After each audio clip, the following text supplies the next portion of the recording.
Hello again. I'm sure that most viewers must have noticed that regardless of what they say in public, all three of the main political parties in Britain are mad keen on immigration. It is true that they make public statements, sometimes asserting the opposite, but their behaviour belies their words. As Confucius is recorded to have said in the Analects, "When I was young, I listened to what people said and then trusted them to act. Now I am older, I both listen to their words and observe their actions." Observing the actions of Labour and Conservatives when they are in office tells me that both parties love immigration and can't get enough of it. The question is, why? Of course, one possible explanation might be that encouraging immigration to Britain and Europe is all part of some monstrous plot to bring about the downfall of the white race. This, at least, is what some people who comment here contend, that there is a conspiracy run by, of course, Jews, to weaken Aryan nations so that they can be dominated by the Rothschilds and so on. I'm dubious about this. What other explanations can we think of? The first thing we need to do is to stop thinking about immigration as though it is some monolithic phenomenon that we can make generalisations about. It is not.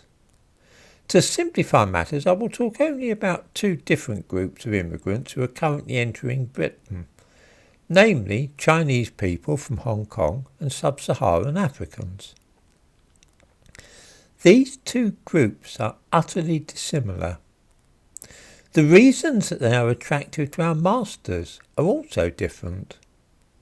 Let's look first at the immigrants from Hong Kong. As I'm sure we all know, last year the British government brought in a scheme which would allow millions of people living in Hong Kong to come to this country on a British national overseas visa and then settle here and become citizens. Quite a few have done so, well over 120,000 since the scheme began in January 2021. Two things mark out these immigrants.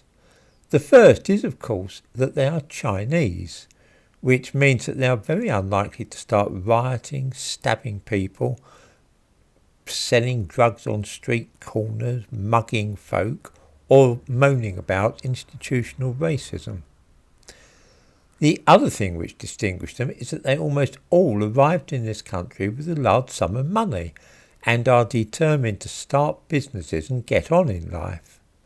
An American news outlet spoke to 10 immigrants from Hong Kong to Britain and found that all had brought with them considerable sums of money, ranging from £55,000 to over £500,000. I give a link to this in the description to this video.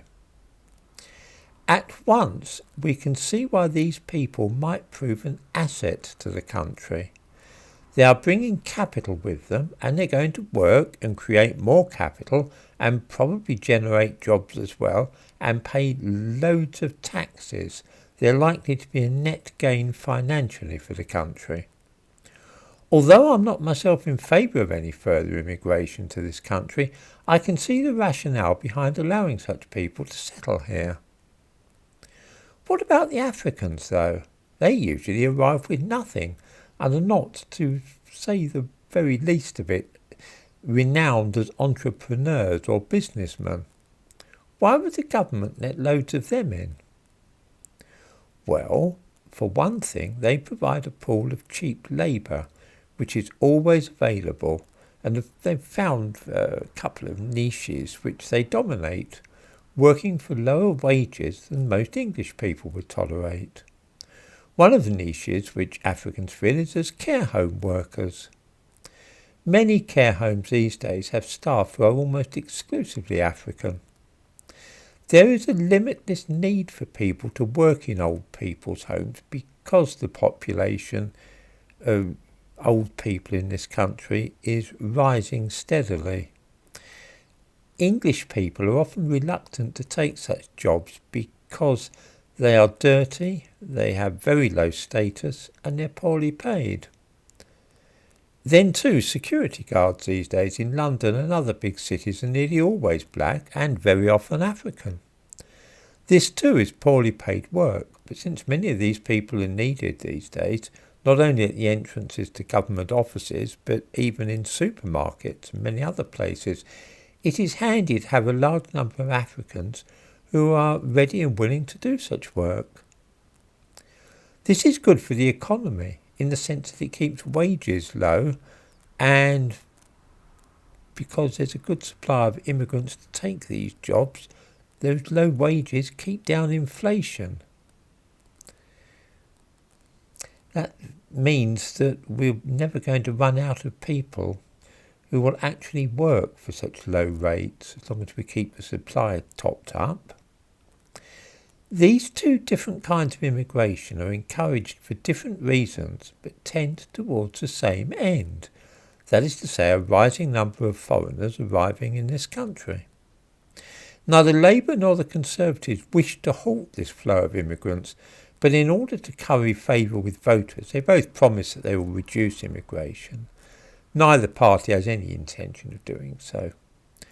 Immigration is useful for government, and they don't have to live with any of the many disadvantages.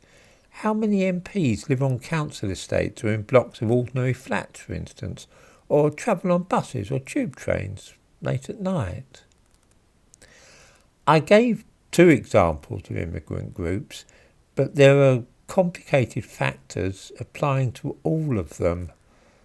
So if we really want to understand immigration and work out why it's being encouraged, why nobody at all in charge wants to stop it, we have to analyse the whole thing a little more closely than is often done.